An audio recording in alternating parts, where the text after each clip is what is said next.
Hey, good morning. It's 99.9 KEKB. Hey, is this Billy? It sure is. Hey, buddy. It's Jerrod Niemann. How are you today? I'm doing fantastic, Jerrod. Thank you so much for your time this morning. Well, I appreciate you making some time for me. Talking to Jerrod Niemann, going to be playing Warehouse 2565 on Tuesday, February 18th. Jerrod, I got to ask, of course, born in Kansas, what did you think about that Super Bowl? It was awesome. You know, I remember, I think about the only hero we had there forever was Christian Okoye. Yes! You know, anytime any city gets to a different city comes in that hadn't been there in decades, it's exciting. The only thing, I wish I'd have been there to witness it, but I definitely am so happy for everybody in the community and the team. And there's just so many things that have to line up for anything to be successful, but to have something like that, I'm sure they're still living on top of the world. Now, I got to ask you, Valentine's Day.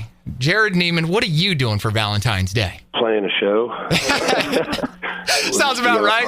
Staying busy. Well, there won't be much cuddling going on for me. I'll be doing the music that hopefully some other people can find some comfort at the end of the night in. Oh, that's awesome. Taking care of everybody else. Now, Jerrod, you've been touring for years. What do you enjoy most about staying out on tour and performing for everyone? I think it's probably just think about the amount of places that have, you know, little fairs and little venues clear to LA and New York City. Every town and every location is known for something special, whether it's the world's largest ball of yarn or whatever it may be. And so I'd never probably had the honor or opportunity to go to all these places, clearly, if I wasn't playing there.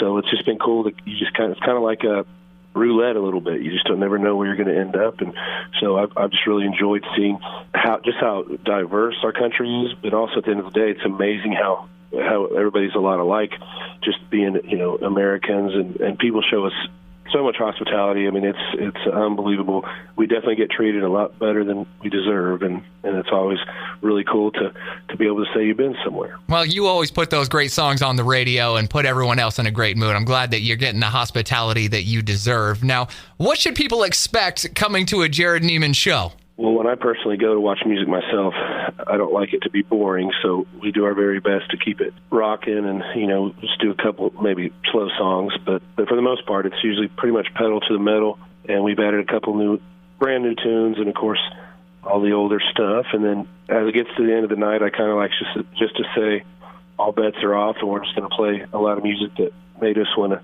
move to Nashville. So towards the end, we'll just throw the set list out and see what comes to mind. Oh, I love the sound of that. Now, you have done so many USO tours and always performing for our troops. Now, Jerrod, why does that mean so much to you?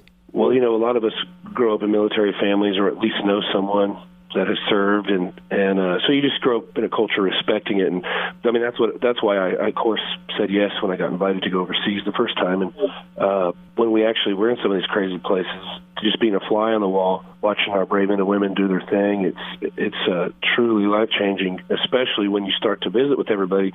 We're all, as civilians, we're aware that someone would lay down their life for us, lose their minds and their limbs and stuff that I know I don't deserve someone to sacrifice for me. So I'm just extremely grateful. But I think it's the stories you hear that you don't think about, you know, just because if you've never been in the military, you wouldn't know. But like I was in Iraq on Christmas Day, and one guy told me that his wife left him on Christmas Eve, and he had 8 more months there before he could come home and try to work things out. One guy said his mom passed away, and he had 2 weeks before Christmas, and he didn't get to go to her funeral. So I just thought, man, I wouldn't wish that on anybody, especially those that are protecting us. And so it's been near and dear to my heart ever since.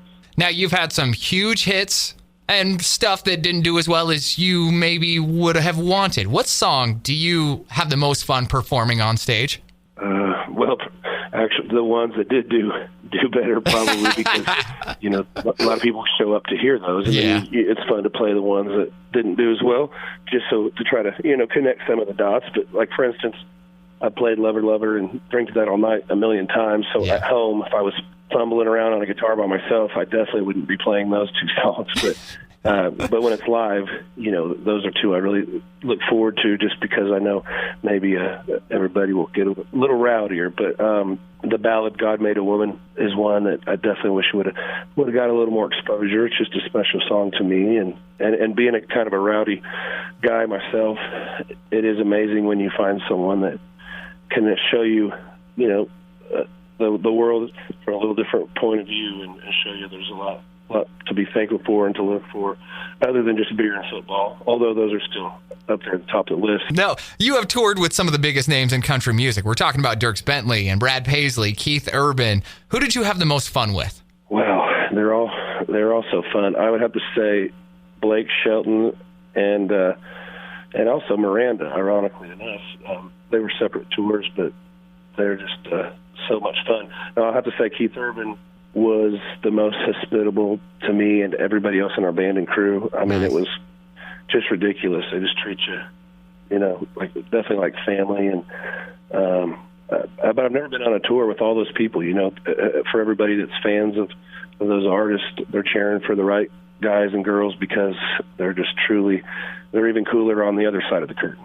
Whenever when no one's looking, and I really appreciate that. Because obviously a lot of people could let it all go to their head, but all those artists they're true people, and I'm very happy for them and their success. That is so awesome. Talking to Jerrod Niemann, of course. Warehouse 2565, Tuesday, February 18th. Can't wait to see you up on stage. Now, you have accomplished so much in your career. What do you still want to make happen in your career before you do decide to hang it up and just spend more time with family? Recently, I've been fortunate enough to produce all my albums with buddies, but I have a little studio in my basement. It really is very minute, and I kind of created it just to make kind of work tapes or demos of songs. But recently, I've just been in the wee hours of the morning down there kind of experimenting around and playing a few different instruments, and I just started recording everything, and before I knew it, I have a batch of songs that I just kind of did all by myself, and I had so much fun, and it was challenging. It was very challenging doing something I've never done before, and being able to put it all together. So I'm really excited to put that music out, and I can't wait to see what everybody else thinks. It's, awesome. Probably the funnest process I've ever had a part of musically. Can't wait to hear that stuff. All right, Jerrod, I know that you're a busy man. I just have one more question for you. What would you say to a kid headed to school this morning but has dreams of being like you, creating those big hits and getting up on stage? What would you say to that kid? I would say no matter who tells you that you can't do it, if they laugh at you and say, there's no way that'll ever happen to you, just use that as your fuel, because it really, truly, anything is possible. If I've had the chance to follow my dreams, and I've definitely put a lot of work into it because I loved it so much, so it never felt like work. But don't let anybody tell you can't do something. And when you do find someone that does have your back, don't take that for granted, because you need an army of support, and not everybody's going to get it, but when they do, make sure you know that you're grateful that they're there for you. And so dream on, my friends. That is great advice right there. Jerrod Niemann, thank you so much for your time this morning. Well, I hope everybody will come out and let us show them a good time. We are enjoying this new set we've got, and we look forward to tossing out the set list towards the end of the night, just getting rowdy and throwing in some King George or whatever comes to mind. Yes, getting rowdy on a Tuesday night. Warehouse 2565, this upcoming Tuesday, February 18th. Jerrod, thank you so much for your time this morning. Well, thank you, my friend. And so, everybody should go ahead and put Wednesday down for taking it off, because they're going to be hungover. I'll just give you some advice. I love the sound of that.